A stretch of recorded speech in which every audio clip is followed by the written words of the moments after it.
Hi everyone, today we're going to be reading chapters 21 and 22 from James and the Giant Peach. Chapter 21. Why, it's absolutely brilliant, cried the old green grasshopper when James had explained his plan. The boy's a genius, the centipede announced. Now I can keep my boots on after all. Oh, I shall be pecked to death, wailed the poor earthworm. Of course you won't. I will, I know I will. And I won't even be able to see them coming at me because I have no eyes. James went over and put an arm gently around the earthworm's shoulders. I won't let them touch you, he said. I promise I won't. But we've got to hurry. Look down there. There were more sharks than ever now around the peach. The water was boiling with them. There must have been 90 or 100 at least. And to the travelers up on top, it certainly seemed as though the peach were sinking lower and lower into the water. Action stations, James shouted. Jump to it. There's not a moment to lose. He was the captain now and everyone knew it. They would do whatever he told them. All hands below deck except Earthworm, he ordered. Yes, yes, they said eagerly as they scuttled into the tunnel entrance. Come on, let's hurry.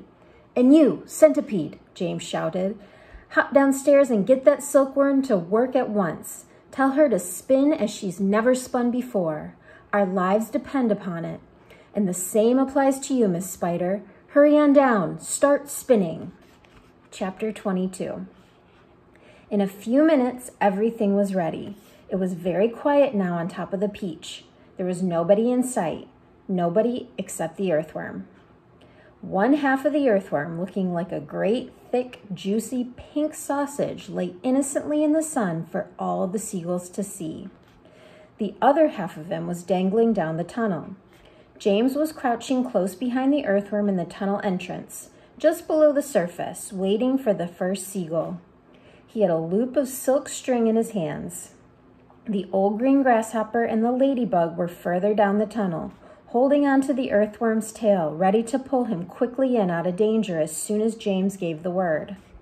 And far below, in the great hollow stone of the peach, the glowworm was lighting up the room so that the two spinners, the silkworm and Miss Spider, could see what they were doing.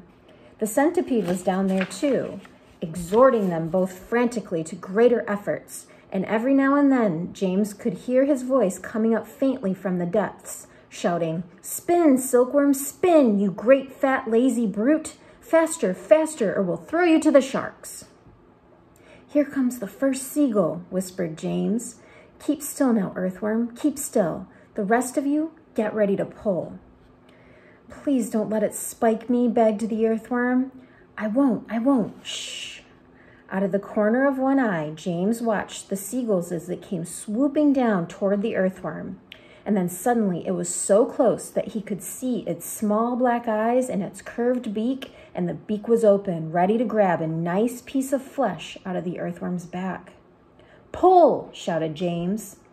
The old green grasshopper and the ladybug gave the earthworm's tail an enormous tug, and like magic, the earthworm disappeared into the tunnel.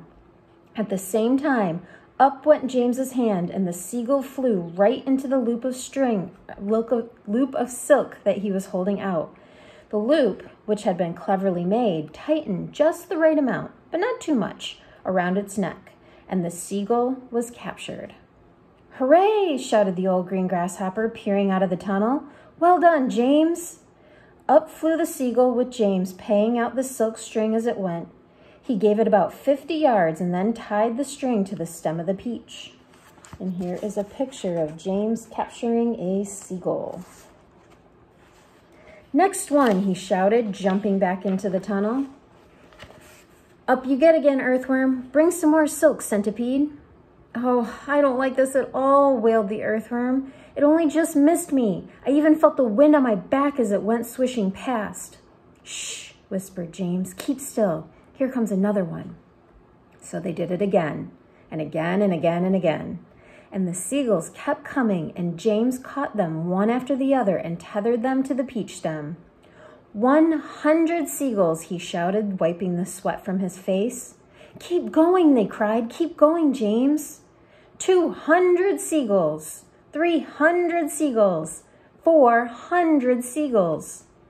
The sharks, as though sensing they were in danger of losing their prey, were hurling themselves at the Peach more furiously than ever, and the Peach was sinking lower and lower still in the water. 500 seagulls, James shouted. Silkworm says she's running out of silk, yelled the centipede from below. She says she can't keep it up much longer, nor can Miss Spider. Tell them they've got to, James answered. They can't stop now.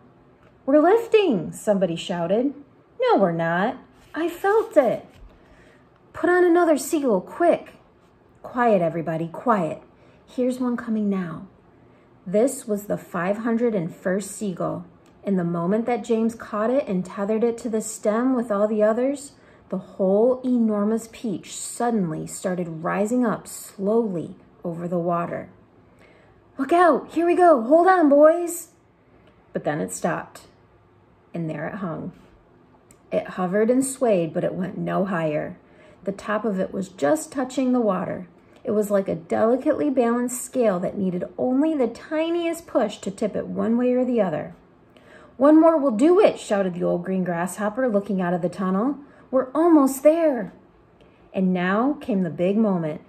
Quickly, the 502nd seagull was caught and harnessed to the peach stem.